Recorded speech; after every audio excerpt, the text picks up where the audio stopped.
This is our Back to School 2024 tabletop collection. We have lots of plates and napkin offerings, so I wanted to show you them because they're great for mixing and matching on your table. Maybe you use them for a teacher's luncheon, maybe you use them for a back to school snack or school lunches. Lots of options here, but let's look at some of the different plates. So we've got our math equation plate, which is super cute, has that chalkboard look to it.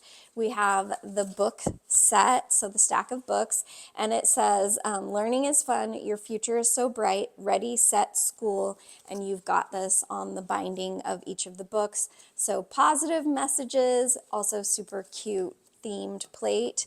And then we have our backpack set. So this set of plate comes with 9, and it has 3 of the blue, 3 of the yellow, and then 3 of the red. So you're getting that coordinated look with the different colors for your table.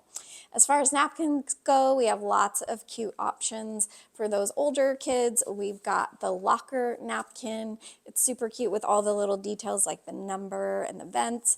And then we also have a large dinner-sized pencil napkin with the gold foil. And this would really work with any of the plates this year. And then we also have the patterned pencil cocktail shaped napkin. So it's super cute with its scalloped detail, and we just love all of these different items. Again, mix and match, make your own look with these great back to school plates.